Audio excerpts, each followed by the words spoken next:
ओम नमः शिवाय।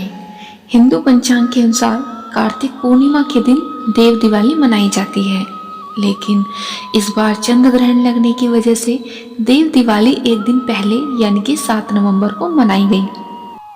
लेकिन कार्तिक पूर्णिमा का व्रत 8 नवंबर को ही रखा जाएगा। आज के दिन स्नान और दान का विशेष महत्व होता है। तो जानते हैं आज की पावन व्रत कथा।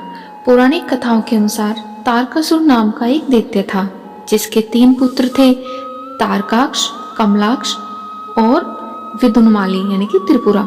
जब भगवान शिव के पुत्र कार्तिकेय जी ने तारकासुर राक्षस का वध कर दिया, तो उसके तीनों पुत्रों ने बदला लेने के लिए दिन रात घोर तपस्या शुरू कर दी। उनकी तपस्या से प्रसन्न होकर ब्रह्मा जी प्रकट हुए और उन्होंने उन तीनों को वरदान मांगने के लिए कहा। तो उन्होंने अमर होने का वरदान मांगा। ब्रह्मा जी ये बात अच्छे से जानते थे कि यदि उन्हें यह वरदान दे दिया तो वे अपनी शक्तियों का गलत इस्तेमाल करेंगे और सभी लोगों को परेशान करेंगे। इसीलिए उन्होंने यह वरदान देने से साफ मना कर दिया। ब्रह्मा जी ने उनसे कोई अन्य वरदान मांगने को कहा, तो उन्होंने कहा कि उनके नाम का एक नगर बसाया जाए और जब भी कोई उनका वध करना चाहे तो सिर्फ एक तीर से तीनों का अंत एक साथ कर सके। इस पर ब्रह्मा जी ने तथास्तु कह दिया। अब तीनों वरदान प्राप्त करने के बाद तारकासुर के तीनों पुत्रों ने तीनों लोकों पर अपना कब्जा कर लिया और उसने देवताओं पर अत्याचार शुरू कर दिया। उनके अत्याचारों से परेशान होकर सभी देवता भगवान शिव के पास गए और अपनी परेशानी बताई। तब महादेव ने विश्वकर्मा जी से एक रथ का निर्माण कराया और उस पर सवार होकर तीनों का वध करने के लिए निकल पड़े। देवताओं और राक्षसों के बीच भयंकर युद्ध चल रहा था और युद्ध के दौरान जब तीनों राक्षस एक साथ एक सीध में आए, तभी भगवान शिव ने एक तीर से तीनों का वध कर दिया। धार्मिक मान्यताओं के अनुसार तभी से भगवान शिव को त्रिपुरारी कहा जाने लगा। कहते हैं उन तीनों के अत्याचारों से मुक्त होने की खुशी में ही देवताओं ने देव दिवाली महापर्व मनाना शुरू कर दिया। इसीलिए उसको देव दिवाली कहा जाता है। और इस दिन को भगवान शंकर के नाम त्रिपुरारी के नाम से एक अन्य नाम से भी जाना जाता है। आज के दिन को त्रिपुरी पूर्णिमा भी कहा जाता है। तो देखिए, आज के दिन पूर्णिमा कथा सुनने का तो महत्व है ही। आज के दिन पीपल की पथवारी की कथा सुनने का भी बहुत अधिक महत्व होता है। तो अब हम सुनते हैं पीपल की पथवारी की कथा। और इसके अलावा सत्यनारायण की कथा सुनी भी जाती है और भगवान विष्णु की विशेष कृपा प्राप्त होती है। अब आइए सुनते हैं पीपल पथवारी की कथा। एक बुढ़िया थी, उसने अपनी बहू से कहा कि बहू जा और दूध और दही बेच के आ जा। बहू बेचने गई तो रास्ते में कुछ औरतें पीपल पथवारी सींच रही थीं। उनको पीपल पथवारी सींचता हुआ देखकर बहू ने पूछा कि तुम यह क्या कर रहे हो? तो वो सब औरतें बोली कि हम पीपल पथवारी सींच रही हैं, इससे अन्न और धन की वृद्धि होती है और 12 वर्ष का बिछड़ा हुआ पति भी मिल जाता है।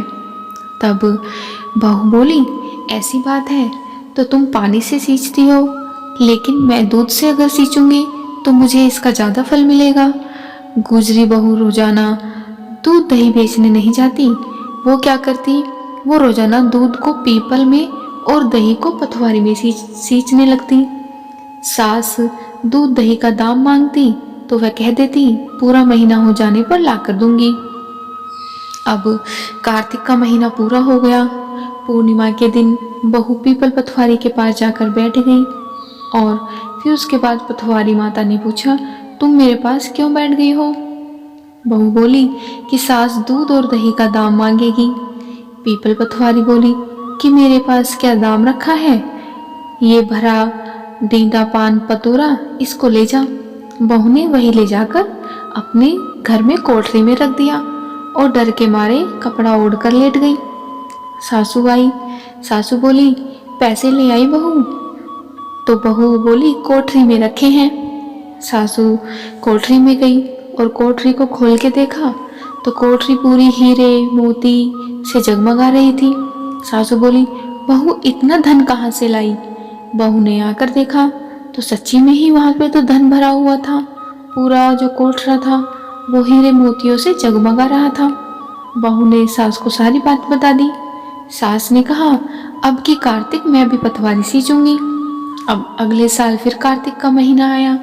सास दही बेचने दूध और दही बेच के आती और हांडी धोकर पीपल पटवारी पे चढ़ा देती।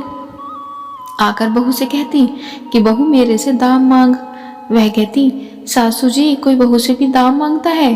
मगर सासू कहती, कोई नहीं मांगता तो तू मांग। बहू बोली, सासू जी पैसे ले आओ। तो सास पीपल पटवारी के पास जाकर बैठ गई। अब पीपल पटवारी ने सास को पान पतोरा भरा डींडा दे दिया। उसने ले जाकर वो डींडा कोठरी में रख दिया। अब बहू ने जाकर कोठरी खोली तो देखा कि उसमें तो कीड़े मकोड़े बिलबिला रहे हैं। बहू ने जाकर सासू माँ से कहा कि सासू जी ये क्या है? सास ने आकर देखा और बोलने लगी, पीपल पटवारी बड़ी दोगली पटपीटन है। पीपल पटवारी ने तुझे तो इतना अन्न धन दिया और मुझे कीड़े मकोड़े दिए। तब सब लोग कहने लगे कि बहू तो सत की सींचती थी और सासू धन की भूख से सींचती थी। इसीलिए हे पटवारी माता, जैसे बहू को दिया वैसे सबको देना और जैसे सासू जी को दिया वैसा किसी को भी मत देना। यह थी पीपल पटवारी की कथा। उम्मीद है आपको पसंद आई होगी। पीपल पटवारी की कथा कार्तिक महीने में सबसे ज़्यादा सुनी जाने वाली कथा है और स्नान करने के बाद और पूजा करने के बाद पीपल पटवारी की कथा जरूर सुननी चाहिए। कार्तिक महीने में हमें पता ही है, जितना हम ज़्यादा ध्यान और पूजा पाठ करते हैं उसका हमें उतना ही विशेष फल मिलता है और भगवान विष्णु की कृपा भी प्राप्त होती है। तो अगर आपको मेरी वीडियो अच्छी लगी तो प्लीज़ वीडियो को लाइक करिएगा और चैनल को सब्सक्राइब भी करिएगा। Thank you.